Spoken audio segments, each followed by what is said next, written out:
ಎಲ್ರಿಗೂ ನಮಸ್ಕಾರ. ನಾನೀಗ ಮಧ್ಯರಂಗ ದೇವಸ್ಥಾನದಲ್ಲಿದ್ದೀನಿ. ಸೊ ಇದುವೇ ನಮ್ಮ ಚಾಮರಾಜನಗರ ಜಿಲ್ಲೆಯ ಏನು ಕೊಳ್ಳೇಗಾಲ ತಾಲೂಕಿನ ಮಧ್ಯರಂಗ ದೇವಸ್ಥಾನ ಇದಾಗಿರ್ತದೆ. ಇಲ್ಲಿ ವಿಶೇಷ ಏನಪ್ಪಾ ಅಂದ್ರೆ ಆದಿರಂಗ, ಮಧ್ಯರಂಗ, ಅಂತ್ಯರಂಗ ಏನು ಈ ಮೂರು ದೇವಾಲಯಗಳನ್ನ ಒಂದೇ ದಿನ ದರ್ಶನ ಮಾಡಿದ್ದೇ ಆದ್ರೆ ಅದು ತುಂಬಾ ಒಳಿತಾಗತ್ತೆ ಅಂತಕ್ಕಂಥ ಒಂದು ಮಾಹಿತಿಯನ್ನ ಇಲ್ಲಿನ ಅರ್ಚಕರು ಮತ್ತು ಈ ತರ ವಾಸ್ತವ ಇದೆ, ಅದೇ ತರ ಇದೆ. ಸೊ ಎಲ್ರೂ ಸಹ ತಿಳಿಸಿರ್ತಾರೆ. ಅದರಂತೆ ಇವತ್ತು ಮಧ್ಯರಂಗ ದೇವಸ್ಥಾನದ ಒಂದು ಪರಿಚಯ ಮಾಡಿಕೊಳ್ಳುವುದರ ಮೂಲಕ ಇಲ್ಲಿನ ಒಂದಷ್ಟು ಸಣ್ಣ ಪುಟ್ಟ ಮಾಹಿತಿಗಳನ್ನ ತಿಳಿಸ್ತೇನೆ.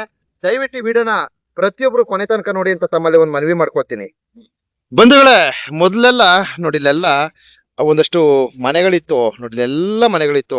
ಸೊ ಇದನ್ನೆಲ್ಲ ಈ ಒಂದು ಕ್ಷೇತ್ರದ ಅಭಿವೃದ್ಧಿಗಾಗಿ ಡೆಮೊಲಿಷ್ ಮಾಡಿ ತದನಂತರ ಇಲ್ಲಿ ಉತ್ತಮವಾದ ರೀತಿಯಲ್ಲಿ ಈ ಒಂದು ದೇವಸ್ಥಾನದ ಒಂದು ನಿರ್ಮಾಣವನ್ನ ಮಾಡಲಾಗಿರ್ತದೆ. ಇಲ್ಲೆಲ್ಲ ತುಂಬಾ ಅಭಿವೃದ್ಧಿ ಕಾಮಗಾರಿಗಳನ್ನ ಮಾಡಿದ್ದಾರೆ, ತುಂಬಾ ಚೆನ್ನಾಗಿದೆ.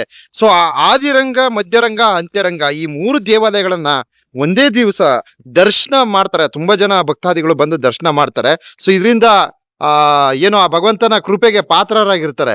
ಸೊ ಇಲ್ಲಿ ನಾವು ಈ ಹಿಂದೆ ಎಲ್ಲ ಇಲ್ಲಿ ಬರ್ಬೇಕಾದ್ರೆ ಒಂದಷ್ಟು ಕಾಮಗಾರಿಗಳು ಮಾಡ್ತಾ ಇದ್ರು.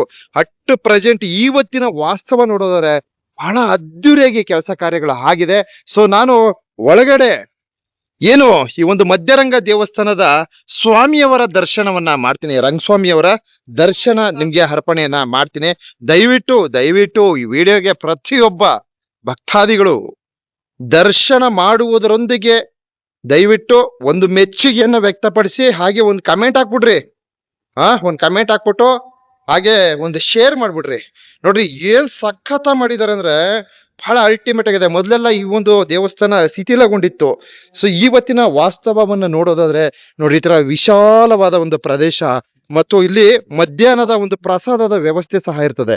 ಮಧ್ಯಾಹ್ನದ ಪ್ರಸಾದವೂ ಸಹ ಇರ್ತದೆ. ಸೊ ತಾವು ಬಂದು ಇಲ್ಲಿ ಪ್ರಸಾದ ಸೇವನೆಯನ್ನ ಮಾಡ್ಕೊಳ್ಳಿ. ಹಾಗೆ ಸ್ವಾಮಿಯವರ ಒಂದು ದರ್ಶನವನ್ನ ಅರ್ಪಣೆ ಮಾಡ್ತೀನಿ. ದಯವಿಟ್ಟು ವಿಡಿಯೋನ ಕೊನೆ ತನಕ ನೋಡಿ. ಮತ್ತೊಮ್ಮೆ ಮಗದೊಮ್ಮೆ ಎಲ್ಲ ಭಕ್ತವೃಂದಕ್ಕೆ ಈ ಒಂದು ಸ್ವಾಮಿಯವರ ದೇವಸ್ಥಾನದ ದೇಗುಲದ ದರ್ಶನದ ಒಂದು ಅರ್ಪಣೆಯನ್ನ ಮಾಡ್ತಾ ಇದ್ದೀನಿ. ದಯವಿಟ್ಟು ನಿರೀಕ್ಷಿಸಿ. ಬಪ್ಪ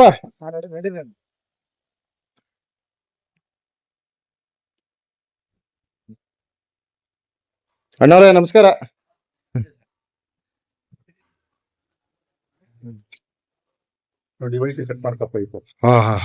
ನೋಡಿ ಸ್ವಾಮಿಯವರ ಆಸ್ಥಾನಕ್ಕೆ ನಾವು ಒಳಗಡೆ ಎಂಟ್ರಿ ಆಯ್ತಿದಾಗ್ಲೇ ಏನು ಒಂಥರ ಪರಿಮಳ, ಸುಗಂಧ ಘಮ ಘಮ ಘಮ ಅಂತದ.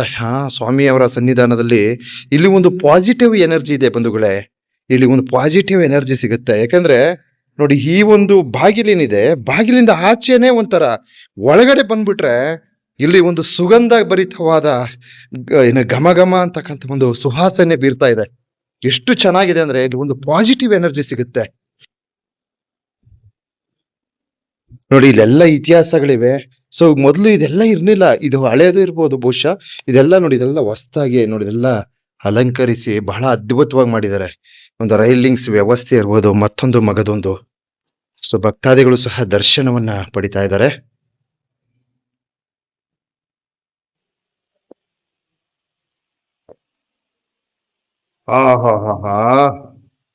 ಬಂಧುಗಳೇ, ಸ್ವಾಮಿಯವರ ದರ್ಶನವನ್ನ ಎಲ್ಲ ಭಕ್ತರೊಂದಕ್ಕೆ ಅರ್ಪಣೆಯನ್ನ ಮಾಡಿರ್ತೀನಿ. ನೋಡಿ ಇದುವೇ ನಮ್ಮ ಶಿವನ ಸಮುದ್ರ ಏನಿದೆ, ಮಧ್ಯರಂಗ ದೇವಸ್ಥಾನದ ಸ್ವಾಮಿಯವರ ದರ್ಶನವನ್ನ ಬಹಳ ವೀಕ್ಷಣೆ ಮಾಡಿ ಸುಂದರವಾಗಿ ವೀಕ್ಷಣೆಯನ್ನ ಪಡೆಯಬಹುದು. ಸ್ವಾಮಿಯವರ ಒಂದಷ್ಟು ಜನ ಭಕ್ತರಿಗೆ ಗೊತ್ತಿಲ್ಲ, ಅದಕ್ಕೊಂದು ಮಾಹಿತಿ ಆಗ್ತಾ ಇದ್ದೀವಿ. ಈಗ ದೇವಸ್ಥಾನ ಕಾಮಗಾರಿ ನಡೀತಾನೆ ಇದೆ ಅಂತ ತಿಳ್ಕೊಬಿಟ್ಟವ್ರೆ. ಅದಕ್ಕೋಸ್ಕರ ನಿಮ್ಗೇನಾರು ಗುರುಗಳೇ ಮಾಹಿತಿ ಒಂದು ಸ್ವಲ್ಪ ಸ್ವಾಮಿಗಳದು ಏನಾರು? ಇದು ಒಂದು ಕೃತಿಯುಗದಲ್ಲಿ ದೇವೇಂದ್ರ ಪ್ರತಿಷ್ಠಾಪನೆ ಮಾಡಿರ್ತಕ್ಕಂಥದ್ದು. ಇದು ಮಧ್ಯರಂಗನಾಥ ಸ್ವಾಮಿ ಅಂತ ದೇವಸ್ಥಾನ. ಇದು ಕೃತಿಯುಗದಲ್ಲಿ ದೇವೇಂದ್ರ ತನಗೆ ಬಂದಿತ್ತಂತ ಒಂದು ಬ್ರಹ್ಮಹತ್ಯೆ ದೋಷವನ್ನು ನಿವಾರಣೆ ಮಾಡೋದಕ್ಕೋಸ್ಕರವಾಗಿ ಅವರು ಇಲ್ಲಿ ಬಂದು ವಿಶ್ವಕರ್ಮನ ಕರ್ಕೊಂಡು ಬಂದು ತಾವೇ ಸಾಲಿಗ್ರಾಮ ಶೈಲಿಯಲ್ಲಿ ಮೂರ್ತಿಯನ್ನು ಮಾಡಿಸಿ ಪ್ರತಿಷ್ಠಾಪನೆ ಮಾಡಿ ಪೂಜೆ ಮಾಡಿದಂಥ ಕ್ಷೇತ್ರ ಇದು ಮಧ್ಯರಂಗ ಅಂತೇಳಿ. ಶ್ರೀರಂಗಮಲ್ಲಿರ್ತಕ್ಕಂಥ ರಂಗನಾಥ ಸ್ವಾಮಿಯನ್ನು ತ್ರೇತಾಯುಗದಲ್ಲಿ ರಾವಣ ತಮ್ಮ ವಿಭೀಷಣರು ಪ್ರತಿಷ್ಠೆ ಮಾಡಿದ್ದಾರೆ. ಅದೇ ರೀತಿ ಶ್ರೀರಂಗಪಟ್ಟಣದಲ್ಲಿ ರಂಗನಾಥ ಸ್ವಾಮಿಯನ್ನು ಕೂಡ ಗೌತಮ ಮಹರ್ಷಿಗಳು ಪ್ರತಿಷ್ಠಾಪನೆ ಮಾಡಿದ್ದಾರೆ. ಹಾಗಾಗಿ ಮೂರು ರಂಗನಾಥ ಸ್ವಾಮಿಗಳನ್ನು ಒಂದೇ ದಿನ ದರ್ಶನ ಮಾಡಿದ ಪಕ್ಷದಲ್ಲಿ ಯಾವ್ಯಾವ್ದು ಸ್ವಾಮಿ? ಶ್ರೀರಂಗಪಟ್ಟಣ, ಆದಿರಂಗ, ಶಿವನ ಸಮುದ್ರ, ಮಧ್ಯರಂಗ, ಶ್ರೀರಂಗಂ ಟೆಕ್ಕಿರ್ತಕ್ಕಂಥದ್ದು ಅಂತ್ಯರಂಗ. ಈ ಮೂರು ರಂಗನಾಥ ಸ್ವಾಮಿಗಳ ವಿಶೇಷತೆ ಏನಂದ್ರೆ ಕಾವೇರಿ ನದಿಯ ಆರಂಭದಿಂದ ಹಿಡಿದು ಕಾವೇರಿ ನದಿ ಅಂತ್ಯವಾಗುವವರೆಗೆ ಕಾವೇರಿ ತೀರಗಳಲ್ಲೇ ಪ್ರತಿಷ್ಠೆ ಆಗಿರ್ತಕ್ಕಂಥದ್ದು.